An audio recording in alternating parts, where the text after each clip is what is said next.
Good afternoon, everyone. Thank you for being here. I'm Ashley Sklar. I'm the Adult Services and Community Engagement Consultant with the Connecticut State Library, Division of Library Development.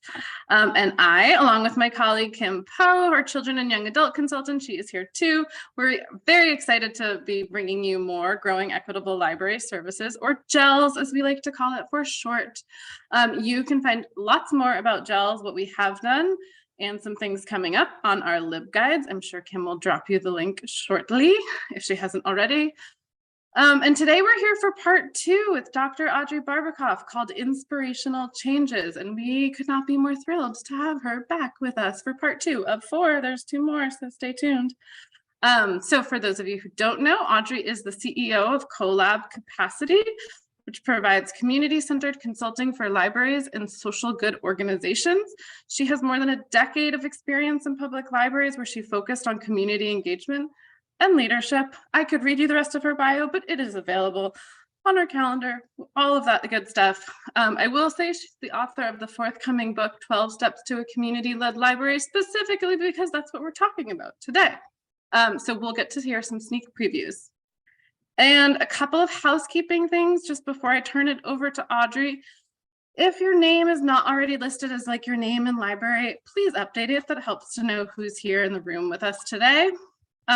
Zoom offers live captioning now automatically, so you can use that and adjust it at the bottom of your screen. You can turn it on in the beginning and keep it on. You can turn it off. You can turn it on and off at your own free will throughout, whatever makes sense for you. And then, as you probably saw, we are recording this session, and it will be made available on the GELS LibGuides where the slides are already available. Hopefully you saw those pop into your email earlier this morning. Kim and I will be here keeping an eye on the chat throughout, so always feel free to add your questions there, your insights, your commentary. We love active conversation. And if at the end, when you have a moment, take a minute just to do our evaluation survey. We read all of them.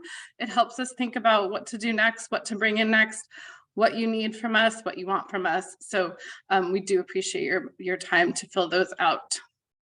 That's everything I have. So I am going to hand it all over to Audrey to take us through today's session. Thanks so much, Ashley, and thanks for the opportunity to be here. I'm really excited to share some of these changes with you, some changes you can make in your organization right now to help become a more equitable and inclusive organization and to increase your capacity for community-led planning and services.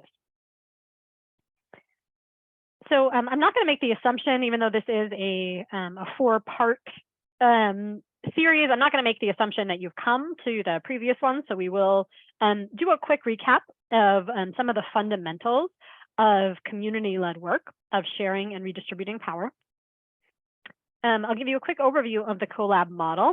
So where this comes from, the series that I'm sharing, as well as the structure of my forthcoming book, are based on my doctoral dissertation research into how to build capacity for DEI in public libraries through community-led planning and programming. And through that, I identified 12 steps that libraries can take to increase their capacity. So this is the basis of a 3-phase 12-step model. So we'll talk through that really briefly overall. Then we're going to talk about, in general, systems change. Right? How do you make change happen in your organization at a high level? Kind of like, what are the things that you need to think about in order to make sustainable change?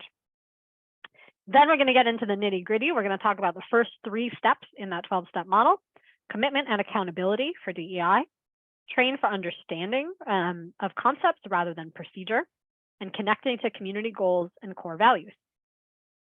And within each of those, I recognize that some of you are managers or in leadership roles formally, and some of you are not. So I'm going to provide tips for both types of roles.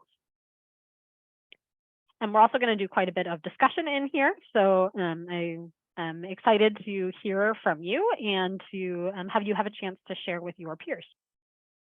So let's get going with why community-led planning is so important.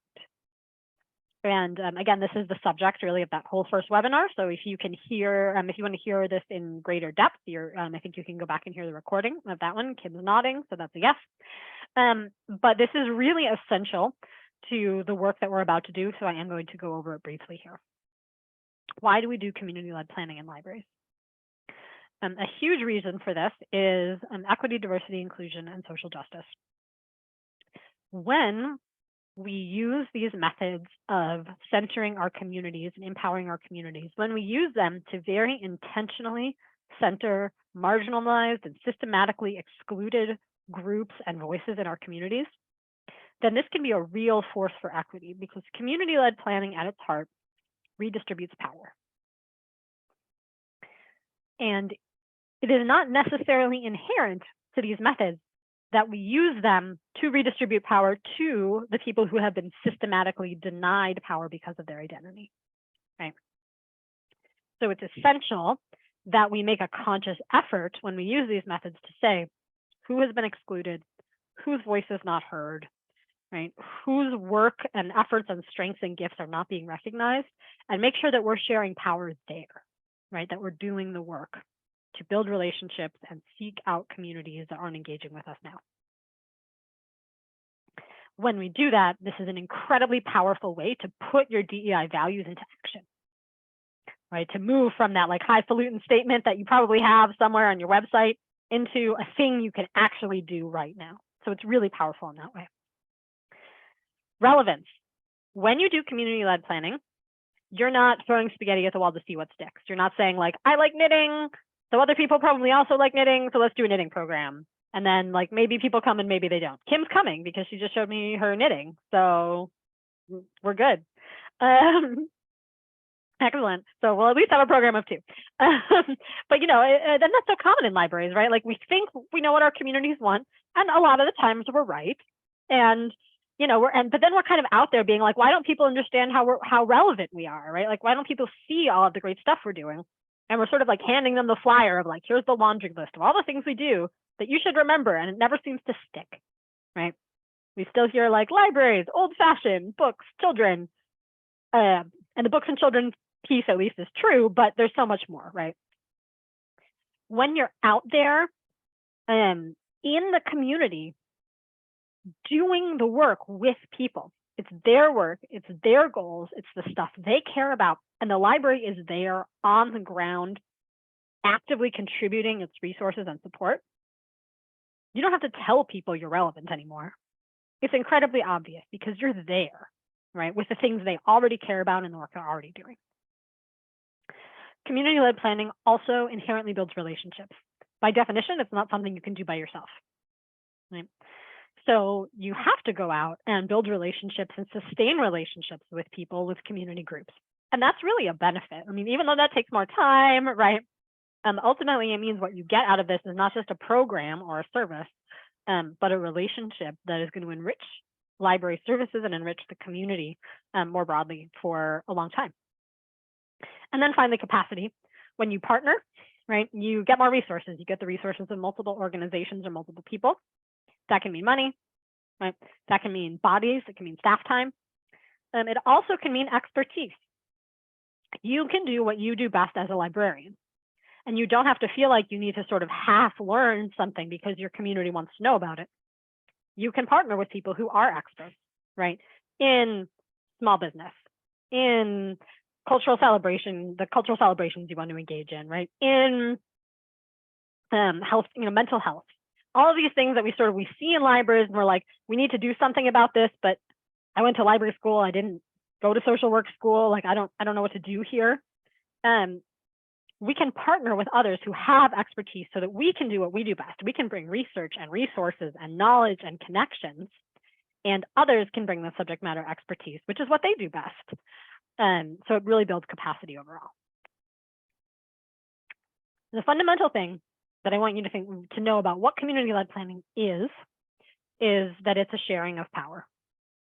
So this here is a spectrum of public participation from IAP2, or the International Association of Public Participation is that acronym. On the left, we have inform. This is the least engaged, but it is still engagement. And this is your flyer. This is Book club is Thursday at 3. It's important to inform people of what's going on. There's nothing wrong with informing, right? If you don't tell people when book club is, you're not going to get anybody at book club. But it's totally one way, right? You've made all the decisions and you're just telling people about them. Your next 2 buckets, consult and involve. These are where I normally see libraries living.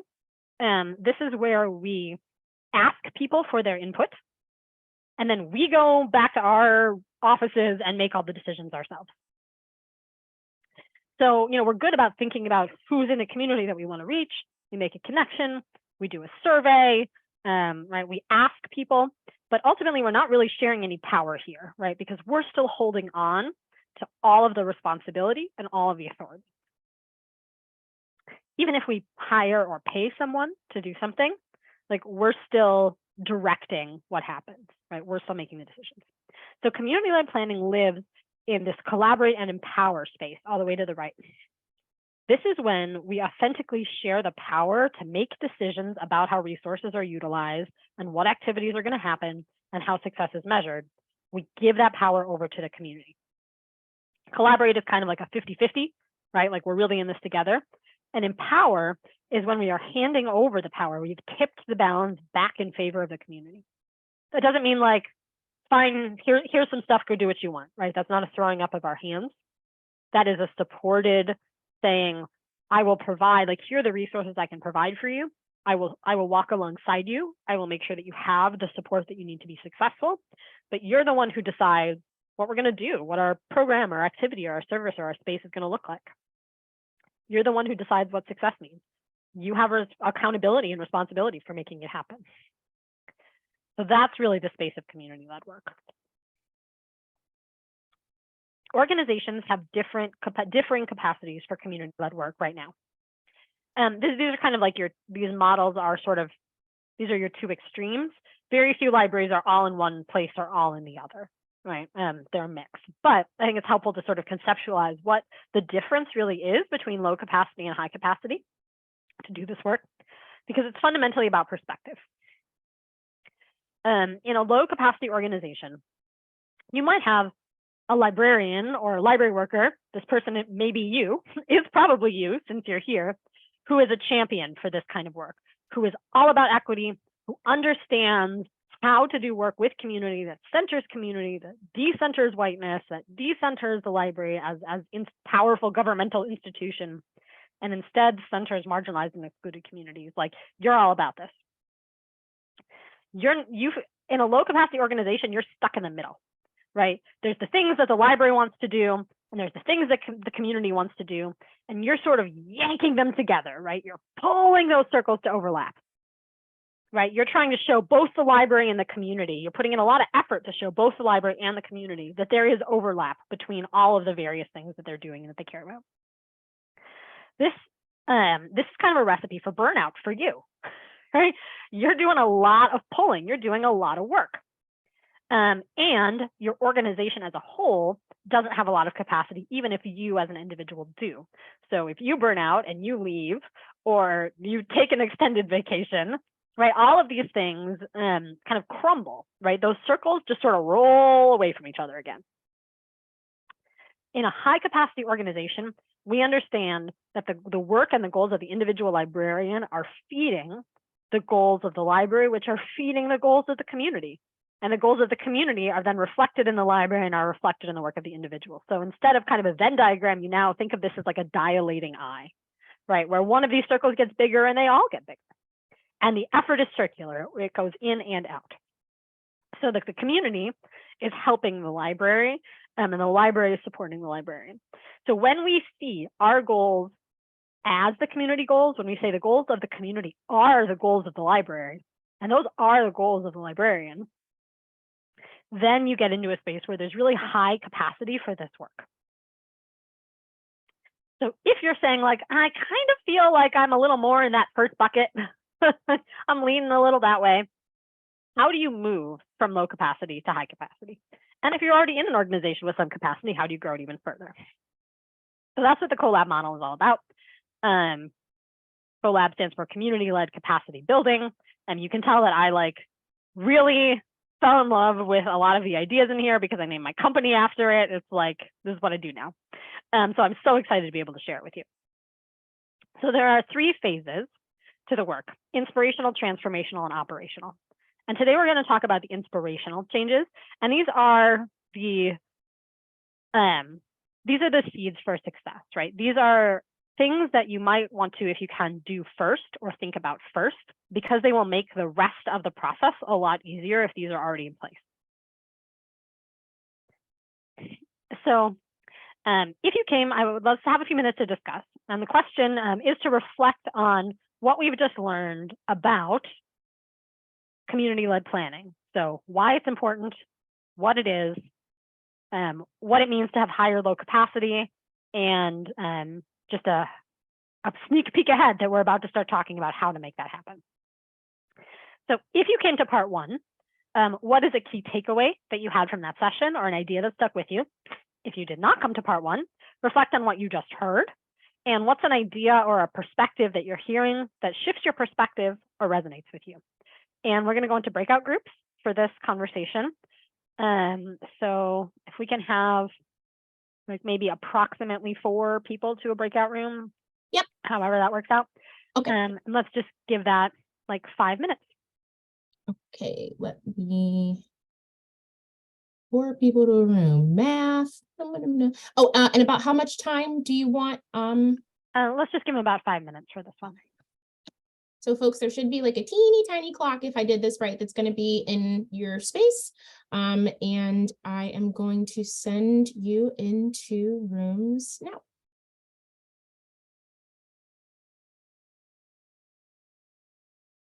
All right, welcome back.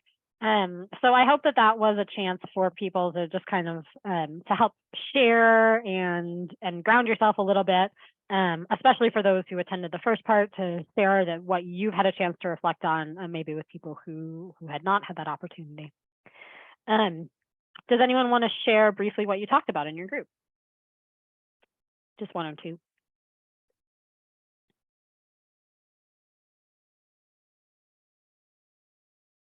You can just unmute and speak up, or you can put up a hand, or you can share in the chat.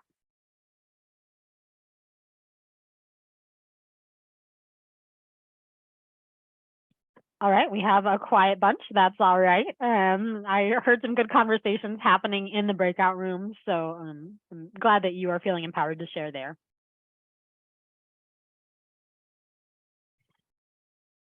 I should add for the breakout rooms, and I should have said this before, but I was so excited to get you all talking to each other that I forgot, is that I recognize that not all of you are in a space where you're able to speak. And I know that you might be on desk and kind of half listening in as you can, in a place where you can't turn on a camera or can't turn on a microphone. That is perfectly fine. And I think it's still really important to have the opportunity to hear what your peers are saying about how they are taking this knowledge and making it practical and applying it. I think that's still incredibly helpful. So please continue to listen if you're one of those folks. And for those of you who are speaking, just make space for that in your breakout rooms, and know that we've made the rooms 4 in the hopes that there should be at least 2 people who can talk to each other in any given room. If you're in a room and you're the only person who can talk, send a message to the host and we'll move you. All right, so let's dive in to talking about the inspirational changes. And I want to start by talking about a little bit about why these things are first, and by giving us some grounding in systems change. And this helps us in general think about why the steps are in the order they're in. This is not really intended to be a totally linear process. You might look at some of these steps and be like, actually, we're pretty good on that. Or, like we don't have it down at all on, step 3, but we've nailed step 2 or whatever it is. Or you might say, you've done as much as you can on something and you go through a few more steps and then you realize you can kind of loop back. So this is not intended to be 100% linear. So I'm going to share a little bit about systems change and to help you just think about, as you're going, kind of what are the various pieces and how might you move them around. So there is an oft quoted statistic in organizational change research that 75% of organizational changes fail. 75%. That's a lot. And I think we've all been on the receiving end of some of those changes, right? There's like your director or, someone in leadership has this great new idea and everything is moved, everything gets moved around, or there's this shiny new initiative and everything's all about it for about 3 months. And then it's just kind of gone, right? It doesn't stick. And so this is really about why does that happen? And that is a really important thing to think about in terms of this model, because a lot of what I'm going to ask you to do might feel counterintuitive because it is based in an awareness of systems change to avoid that, like those superficial changes that don't stay. So a lot of what happens with those kinds of changes that don't work is that we try to change a practice in the organization, right? Okay, we want to accomplish this new thing or reach a new community or be more efficient. We're going to move everything around, right? We go straight to the observable, measurable, concrete day-to-day change. But if you look at this model of systems change, and this comes from the work of Peter Senge on systems change. This is a co-authored piece called The Water of Systems Change, which is a brief essay. I highly recommend reading it.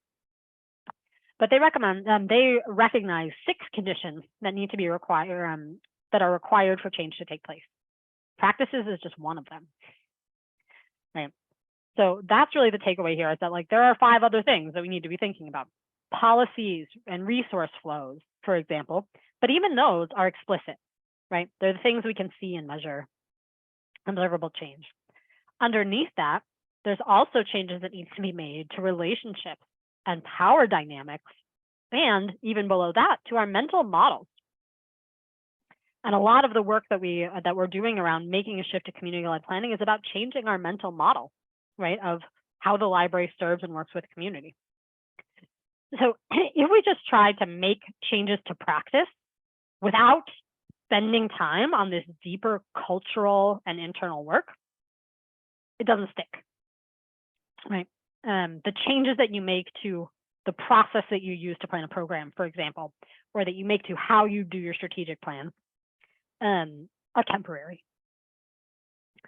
So here's another model. This is called the Burke-Litwin model of organizational performance and change. I know that you saw this and are like, whoa, that is a spaghetti bowl. Don't worry about reading it all. The key takeaways that I want you to notice here is that in this case, change kind of moves from top to bottom, roughly, although you can see there's like a million lines going every which way, which is just a complicated way of saying this is not linear.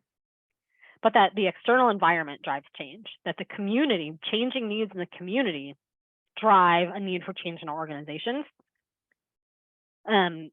Similarly, there are these kind of unspoken, right, these transformational factors that are these long-term levers. And then you have your sort of transactional operational changes. So also saying that like those are just one tiny layer of what we do. And something else this model does is represent the importance of leadership as well as the importance of participation at all levels. So don't panic about the big spaghetti bowl or a bunch of complicated theoretical models. I'm going to give you kind of the key takeaways that I want you to pull from these, which is community drives the need for change. Right? We make these changes. We're making this shift in how we plan because our community needs us to. Right? It's not arbitrary. It's not like I woke up this morning and, I thought this was like some shiny, cool new thing that we're all going to do now until I forget about it in a couple of months. This is a way of responding to and being in sync with change in the community. And that's ultimately the real driver of change in your organization. If you want your shifts to be sustainable, you have to spend the time up front investing in culture and focus later, much later, on the operational and practical shifts. So none of the steps in the first 2 phases are particularly operational. They're all pretty culture-based. And that is going to feel squishy, right? It's like, where's the practical stuff? Where's the real change? But these steps are actually where the real change happens. You make these underlying shifts to culture, and then when you make operational shifts, they feel right? they stick because they're aligned with the water that you're swimming in, right? With the things you're already doing. Leadership matters, right?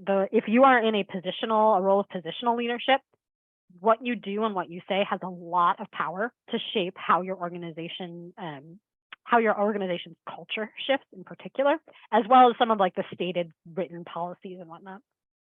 But it's also not only about leaders. It takes everyone. And there is something for everyone to do here, regardless of your role. And I really mean that in a broad sense, like whatever your role is. You don't have to be a librarian. So to that end, here are the changes that it helps to begin with to set the stage for these deep changes. Prioritize and be accountable for DEI. Educate on concepts rather than procedures, and connect to core values and community goals. So I'm going to talk about each one of those now a little more specifically. What does it mean to prioritize and be accountable for DEI? This means that leaders especially, but everyone, should set clear, specific, and measurable expectations that the organization will prioritize community-led and DEI work. So this is really about going beyond your statements, right? Many, if not all of us, probably work in organizations that have some kind of DEI value statement somewhere, right? If in your formal values, or there's been a statement made, or you have a mission or a vision statement or a strategic plan that incorporates some of the ideas of equity, diversity, inclusion, accessibility, or belonging. Right? And those are good. It is important to make a stated commitment. And it's garbage if you don't back it up. Right? It's just lip service. It needs to be woven into the fabric of our work as well. So something that is a clear organizational priority, not a like, we'll do our real work first, and then we'll do this DEI stuff or this community-led stuff later, right? If we've got room. It's about shifting how we think about our work. So because the purpose of doing community-led work is to increase DEI, right, and to make more equitable and inclusive services, the organization should prioritize and be accountable for DEI. So making those statements and then really making it a priority for which someone can be accountable. So where there are specific things that the organization says it's going to do, there's a way for it to be held accountable because you can measure, right? Or at least observe what's going on, and that those expectations apply to everyone. So what does this look like if you're a manager? This looks like backing up your DEI statements with action and resources, right? You should be able to say, here is this big value. As a result of that, here are actions we're going to take. And if you're in a managerial role and you have access to making decisions about resources, like here's some budget for that. Here's how I'm going to allocate staff time for that. Here's how we're going to make sure that the meeting room is occasionally available for these kinds of for communities that need to use it, right? As part of this work, like back up your statements with resources. Next, in managerial and leadership roles, you may have some control over the written plans in your organization. So these are things at the system level, like your strategic plan or your annual goals for the system. It can also be at a departmental or a branch level or a region level, things like your work plans, right, for a branch or a department or for an individual. It can be tied to your performance reviews, right? Are people being held accountable in performance reviews for DEI, right? Do you have, or for community-led work, are you making time and space to talk about that and to actually make it an expectation that people know they're going to be evaluated on, including you? This should also be in your, your own expectations, right? Your own performance reviews, your own annual goals and work plans. When you come up with these, these actions that you're going to take, make them measurable or observable, and have a timeline for accomplishing and evaluating them. So this gets back to making things concrete, right? Accountability is about concreteness. So know what you're going to do, not just we will be more equitable. Well, what does that mean in the context of right now, today, in this department, in your job, for your goals for this coming year, right? Make sure those things are concrete, actionable, and have a timeline. and regularly communicate about progress to staff, right? Whatever staff you oversee, or whatever's in your span of control. Make sure that the DEI work that's being done and the DEI expectations that you're holding are visible, and that people are seeing the progress or hearing about why certain benchmarks have not been met, that you're communicating, so that people see it's important. What if you're not a manager? Frontline staff. So this might be different for you depending on how much support you have from your manager, right? If your manager is supportive, something that you can do is to be really clear about how the community-led work you want to do contributes to DEI strategies and goals. So you can help your manager, right, by saying, I know that that you support DEI work and that we have this stated commitment. Here's a way that I can contribute to that. Here are some goals that I have. Here are some things that that I can do, or that we can do.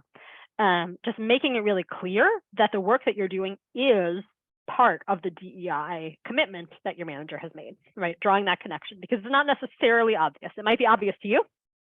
It's not necessarily obvious from the outside, right? To someone who doesn't have a good grounding in this work. If you do not have a supportive manager, be the leader you need. Leadership is important. Positional authority is less so, right? It's certainly very helpful, but it's not the end all and be all. So step up and be the leader you need. Make DEI an explicit focus in areas that you can control. Your own goals, your own work plan. If you're running projects, right, individual projects, you have the project charters, the objectives for the programs that you design, right? Whatever it is that is in the purview of your work, make and actualize that commitment to DEI, right? Make it real. Also find allies, right? Find people in your organization who do see the importance of DEI, who do want to make this commitment with you, and do it together.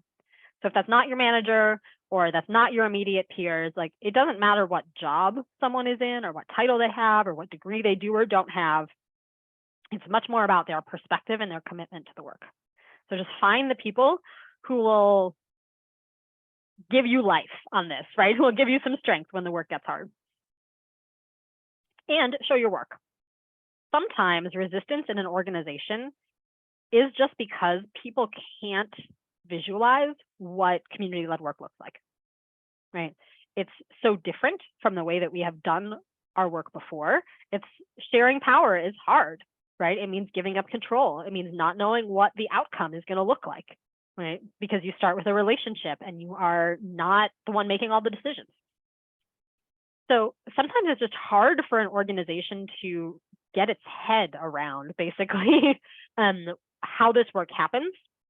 So you can show your work, right? You can be a model for your organization. Let people see your approach, not only your results, but let them see the cool thing that you made with your community, right? The cool community-led program, or the really different, different use of space, or the planning process that you've gone through.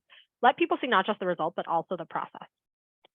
And then you can model that, and folks in your organization can replicate it. So sometimes it's just needing someone else to start. So let's go back into the discussion, and let's make this a little more concrete for ourselves, talk about applications. So the questions for you are, what expectations for DEI already exist in your organization? Right, this is one of those places you might be in an organization that does a fairly good job of making clear statements about DEI, may or may not do as good of a job of making them concrete and accountable, but what expectations already exist? Within your span of control, how might you set clear and measurable DEI expectations? And who are your allies, right? Who else in your organization might support you? So let's go back into breakout room, and let's take, let's just take 5 minutes on this. This meeting is being recorded. All right, welcome back. I would love to ask, I heard some robust and really interesting conversations, people talking about things like, the impact of COVID, for example. What's something from your group, either your idea or someone else's, that resonated with you? What's something that surfaced in your discussion that you would like to share? Well, I guess I'll say that that was my comment about, COVID as a library director has really been kind of the focus of the last 3 years of my working life. And it's been really difficult to focus on some of these other priorities that sort of came up during the same time as COVID. So, we haven't done a lot of robust work in my organization to codify a statement or a plan for DEI. Hopefully we are, being welcoming and open, but I know that there's work that can be done, and I think it's important that it be formalized so that then we can work together and the messaging is there and the expectations are set. Thank you.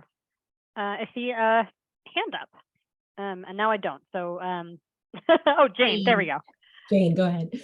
So I was lucky to be in a group with Bloomfield, which I think has done some really great work with DEI. And she mentioned that the town did a sort of DEI audit and the library came up high on the list, and that they're serving as a kind of a model for other departments in the town. And I thought that's where I would like to see our library go, where it's not just the library staff and the library board that is looking to be specific and measurable, but how we might even help the town.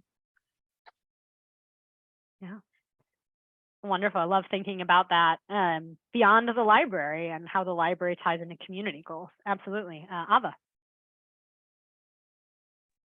Yeah, I'm actually a trustee of our library system, and I'm from Bloomfield. So the town is doing an extensive effort. If anything, I think the library is maybe a little ahead of the curve in some ways, but I think the biggest difficulty is how do we operationalize this? As many efforts as we made, and I'm from an educational librarian background, so I'm used to very specific measurable goals, SMART goals, learner outcomes.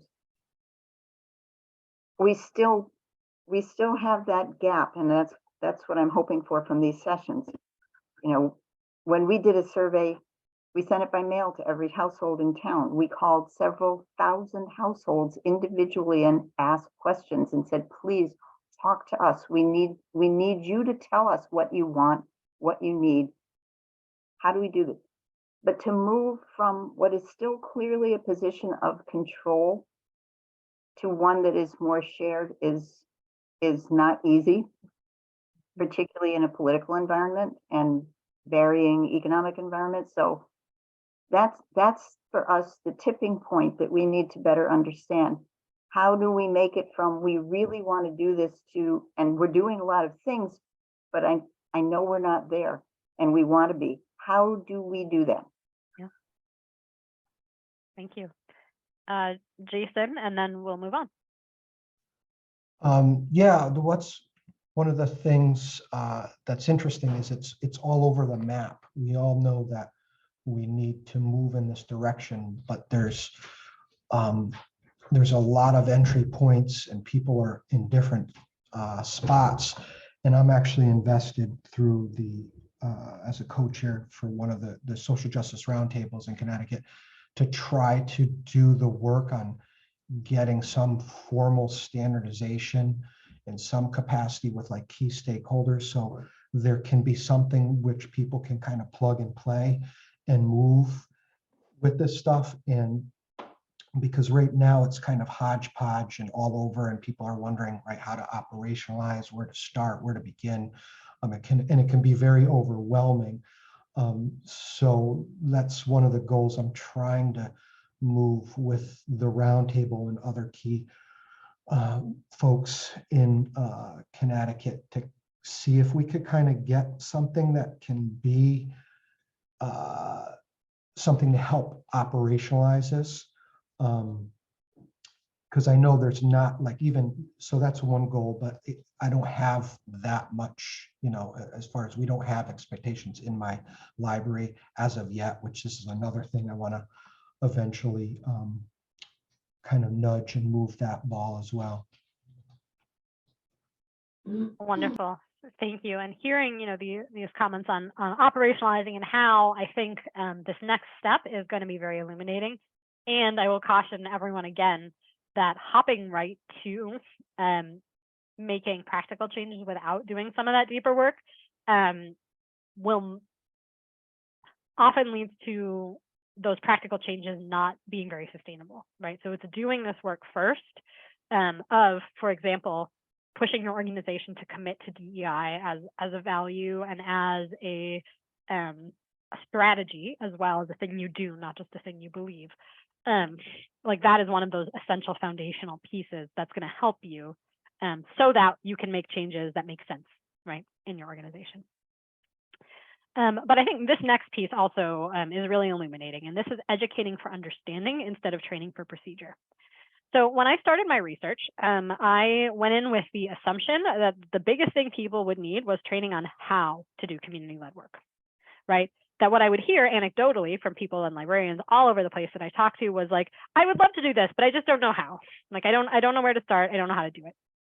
And so what I did in my research was do focus groups and reflective journaling with librarians from around the country, from libraries of all different sizes and types within public that were doing this work successfully. And over, people said, I didn't know how to do this. I just did it. Like, I had no idea what I was doing when I started. I just dove in. Over and over, I really pretty much almost nobody said, oh, I felt like, I learned how to do this and I knew exactly what to do and then I started. Over and over, people told me they were successful without understanding the how in completeness first, that they were committed to learning as they went. Because what they did understand was why community-led work was important, how it connected to increasing inclusion and equity, and why it was so important to build things in relationship and to share power. Right? They had this fundamental motivation, right? They understood the importance of the work and they understood what it meant at a conceptual level. And because they valued the work so much, they just dived in and they figured it out as they went, right? The issue in community-led work, especially with kind of procedural or how-to focused education, is that the steps change, right? You're working with a unique community every time. You're in your own broader context of community, right? Your own geographic location that you're serving. Then you're working with new partners. Even if you're working with the same partner from the same community, but it's now post-COVID and the last time you worked with them was 3 years ago, everything's different, right? Things change and evolve over time. So the specific steps that you will take are not the same between different community-led programs, right? There are some basics, like you start with building relationships, and you share responsibility for making decisions, et cetera, et cetera.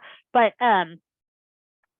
the step 1, step 2, step 3 really differs. So what librarians need to be successful are mental models that allow them to build processes that are true to the goal and the spirit of the work, right? They need to be able to say in the moment, we did something like this last time and that really doesn't make sense in this case, right? In order to accomplish our goal, we need to do something new. So examples of the kinds of education that people said were really important to them were broader concepts that tie to community-led process, things like racial and social equity, identifying power and privilege, training on things like disability justice. Examples like public participation, like the spectrum that I shared with you is just one example. The principles of community-led work, and the principles of asset-based community development, trauma-informed services, ACEs, human-centered design thinking. Like all of these kinds of things. And of course, there are more examples. That's just like what was top of mind. And this finding is exactly why I started this webinar in this series the way I did. Right? I did not start off with, here are the steps in community-led planning. I started off with, here's what it means to share power. Right? Here's what it means to align our goals with the community as opposed to seeing them as barely overlapping, right? Because consistently what I found is that understanding principles is much more important to people than understanding examples and steps. So how you apply a model of community-led planning will differ depending on your unique circumstances, but if you understand what you're trying to accomplish and what your goals are, then you can make shift intentionally to adapt. So at first glance, like this type of training, this might feel counterintuitive because we always we as humans, like there's a lot of research that shows we over rely on procedural training. So procedural training without conceptual education, it's like trying to build a house without building the foundation, right? It doesn't stick. It doesn't stand up. So it's an understanding of the foundational concepts that makes the practical applications possible. What does this look like for managers? Provide funding and time for training on community-centered concepts. So this isn't like a single training on how to do community-led work, although that could be part of it. There's nothing wrong with having some procedural training. It just can't stand alone. Provide funding and training for this, funding and time for staff to engage in this kind of work. And not one-off. This is consistent. This is education. It's professional development. It's something that people need to do on a regular, ongoing basis, not just one time. Staff are not all starting from the same place. I mean, I rattled off like 10 options, right? there are many different things you can do here. So offer a variety. You can overcome organizational resistance to this kind of thing, to having trainings that aren't obviously and immediately practical about practical application, by creating a training plan that demonstrates alignment with the organization's existing plans, values, and strategies. So this goes back to having that DEI focus in the organization, right? If you can say, hey, the organization focuses on DEI, community-led work is a way to operationalize DEI, these trainings help support people in doing community-led work, right? So you can make that line, right, that chain of inference clearer, that chain of logic. For frontline staff, what can you do?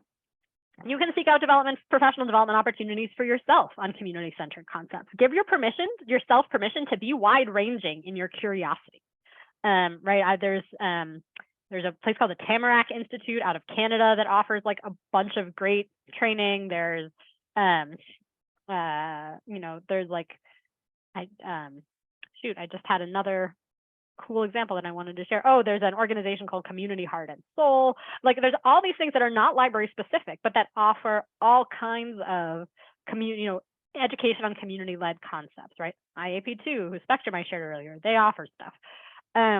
So within and outside of the library world, look for learning on these concepts. And of course, GELS. Yes, Ashley has put in the chat, like more GELS coming, like GELS training is great for this. Draw on a variety of ideas and industries. And then share what you find with colleagues, right? Help make that learning a reality by discussing what you learn, encouraging others to learn, right? Kind of make yourself a little group of people who are learning these types of things and sharing. I'm seeing some love in the chat for the sustainable CT training that some of us are taking now. That's terrific. Excellent. Yeah, there's so many opportunities. Options and opportunities in one word. Opportunities. There we go. We'll see that in Merriam-Webster next year. And you can help to increase support from your manager by, again, focusing on that alignment piece. So even though you aren't necessarily the one writing the training plan for the department or for the organization, you can make the case to people who are, again, by focusing on that chain of alignment with the organization's DEI commitment. So back into rooms to chat. Questions are, what kinds of training have you already taken, right, that you might recommend to others that helps you connect with, understand, or respond to different people, different partners, different cultures? Yeah. What would you like to learn next to broaden your mental model of community engagement?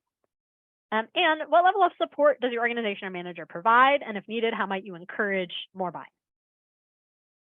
So those are our questions. We'll do a 5-minute quick chat again. Looks like folks. This meeting is being recorded. All right, welcome back. I know I listened in on some good conversations. So is there anything from your conversations or discussions that you would like to share? Something that you would like to learn next, perhaps?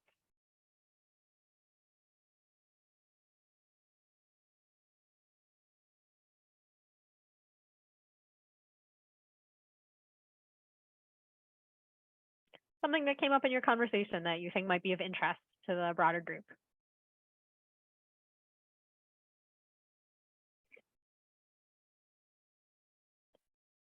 All right, well, I will invite you to continue sharing in the chat. I know I heard discussion about a bunch of things that people have taken that have been really helpful, or about how things might need to be adapted into, for different audiences, right, or different types of communities.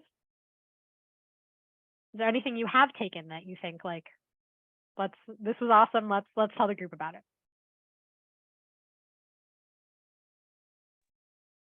Okay, I'll share that we had a really nice 2 half-day session with the Triangle Community Center out of Norwalk.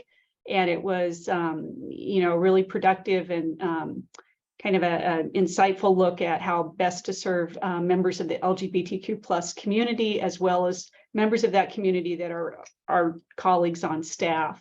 And, what it takes to do that as an administrator is to devote the resources of money and time. We did have to make sure that as many staff members as possible could attend, and we had a late opening, but it really, I think, was a great beginning to a conversation. And the follow-up, Beth and I were in the most recent breakout room. Our library subscribes to the Know Before Cyber training platform, but they also have a variety of trainings there that deal with microaggressions and with other topics that we initially talked about and encountered through the in-person training with TCC, but then we were able to do some follow-up. And that, I think, is always the biggest hurdle, is how to maintain and keep growing what we do with the initial training. Fantastic. You just encapsulated so many of the things we've talked about, right? How managers and leaders can support this work with resources, right? So you open late, offering that sustainable ongoing education, how focusing on one population, like like the LGBTQ population, like the learning there also helps you think about how you approach many groups, right? Things helps you approach things with cultural humility and shift your mindset. So wonderful. A comment in the chat: if we can go full force in community-led planning, it would be fun to be paired with another library doing the same, so we can share ideas and support each other. Absolutely, I love that. The allies and colleagues that you find don't have to be at your organization, right? And maybe that's a note for our training friends as well, looking for at the state library, looking for people looking for opportunities to work with each other. Wonderful. All right, let's talk about the next step: connect to core values and community goals. This one will be unsurprising to you because it in many ways reflects what we've already talked about with aligning things with that stated DEI commitment. But what does this mean? So connecting to core values and community goals helps us to articulate why our work is so important and relevant, right? And again, not thinking of it as an extra, but thinking of it as a different way of approaching what we already do and the decisions we already make. So when we use, either when I say core values, I mean like the stated core values of your organization or of the profession, right? Like ALA has stated core values, for example, right? Very likely your library may have stated core values, right? Written core values.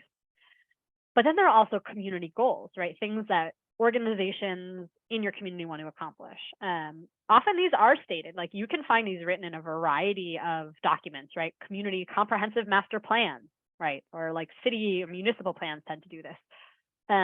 Nonprofit organizations, economic development organizations that cover a region. And pretty much everyone, no matter how small and rural your community is covered by some kind of at least state, if not also regional economic development body, right? They're looking ahead, they're forecasting what's going to happen in the community. They are offering goals and strategies. Ideally, you can even find that kind of thing that are specifically produced by BIPOC and marginalized communities, saying, here are our goals for how our community wants us to develop, right? Even other organizations' strategic plans can give this to you. So when you can say, because community-led work allows you to support these things, right? It allows you to support the DEI values of your library, and you can show directly how it is helping the community accomplish one of its goals.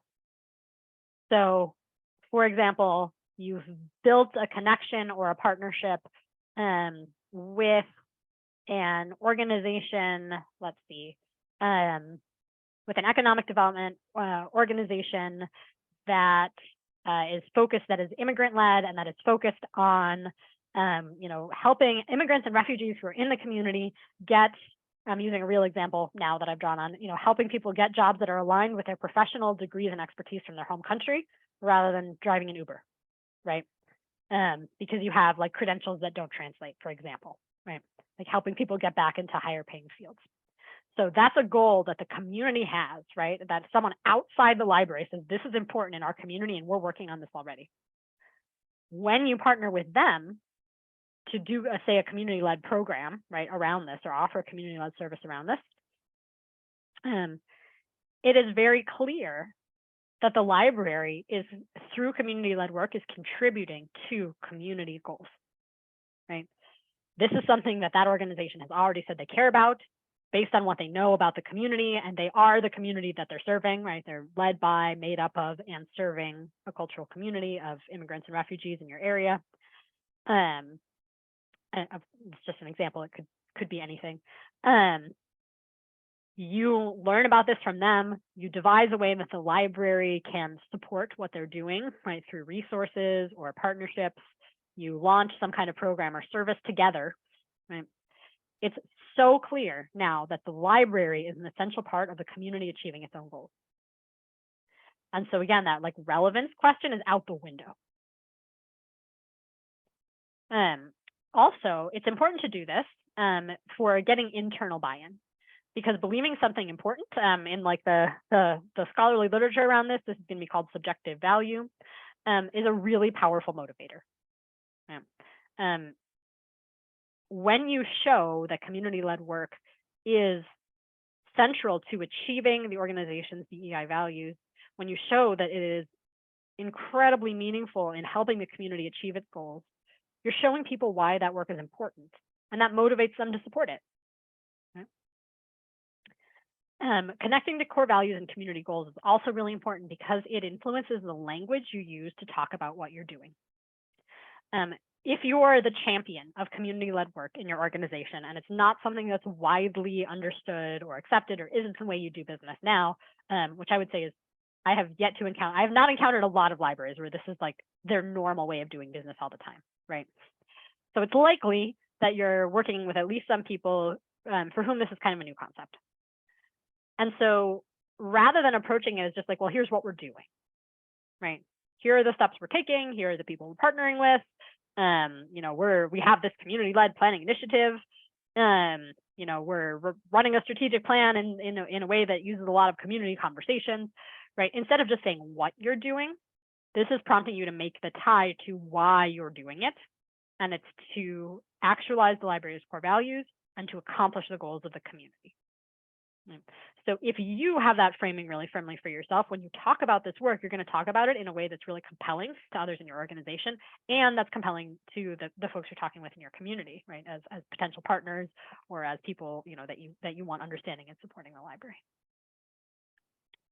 I don't have a separation on this one between managers and frontline staff. This one is really, it's the same for everybody, because this one is really about you, right? As an individual. Talk about community-led planning as a way of living up to personal, organizational, and professional DEI core values. I want to say that personal piece is particularly important if you are in a position of leadership, of positional authority, right? If you are a director or a manager, actually saying that like DEI is a value of mine and this is helping me live up to it, making that authentic connection to your own values is really helpful to shaping the culture of the organization that you're in, right? But you don't have to talk about the personal values, especially if you're not in a formal leadership role, but connecting to the organizational and professional DEI core values. You also want to demonstrate how community-led planning impacts existing community priorities and goals, thus keeping the library relevant and responsive. So make this visible, right? In the beginning, say, okay, yes, we have this alignment. That's why you should have buy-in. That's why you should let me have time to do this work, or that's why we should prioritize this as an organization. But continue with that, right? Think about what you're measuring and evaluating, and there's a whole step about that later. We'll talk about evaluation more concretely later on.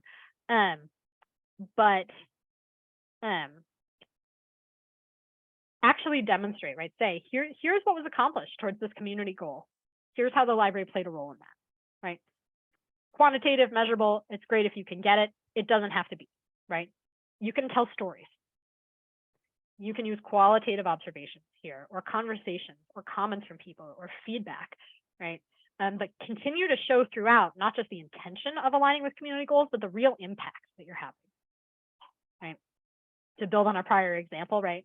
Here's how many people went through these programs. You know, here's how many refugees and immigrants in our community went through these programs and were able to secure a job in their field, right?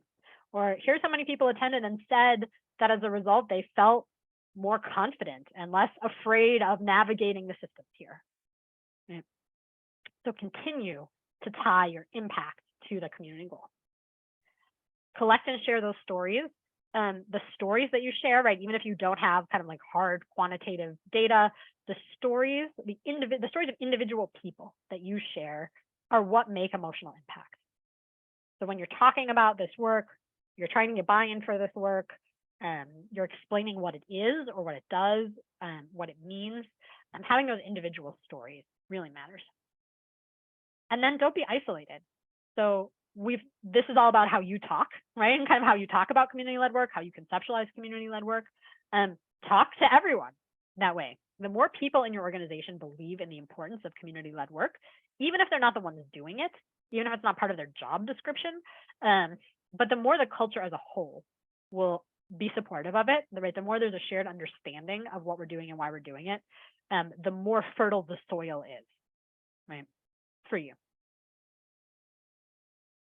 So we're just gonna take a couple of minutes and imagine that you are making a case for spending more staff time on community-led work. How would you draw a clear connection to your organizational or professional DEI values? Or imagine you're pitching a community-led project at your library, and how would you frame it, the importance of the project in terms of a broader community goal? So pick one of those to focus on, talk amongst yourselves, 5 minutes. This meeting is being recorded. Excellent. So just to recap what we've been over today, we talked about some of the seeds that we plant for success before we dive into the more operational parts of the process. And those are prioritizing and being accountable for DEI at whatever level you can control, educating about concepts, foundational concepts, rather than over-investing in procedures, and connecting to core values and community goals. Next time, we will talk about transformational change, and this really gets into the deeply embedded processes and characteristics of the organization or the culture. So a sneak peek of those steps, growth mindset, psychological safety, time for reflection, interpersonal skills and cultural humility, connecting prior knowledge, and building community knowledge through relationships. So a lot next time. It'll be dense. And I would just like folks to share either in the chat or verbally briefly, what's something from today that you're walking away with? Something that felt meaningful to you, or something that you're grappling with, or something that you're hoping to have answered in a future part of the series.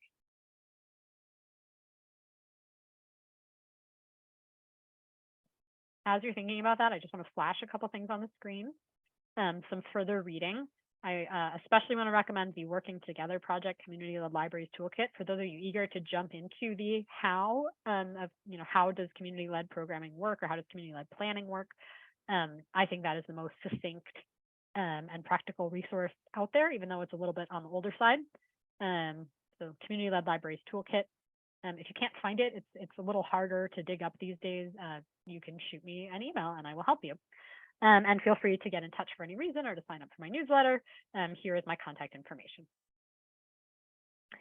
Thanks. Seeing in the chat, baby steps is a takeaway. Absolutely. You don't have to do it all in one big leap. It's a marathon, not a sprint. Understand the why more than the how. Absolutely. Anything else?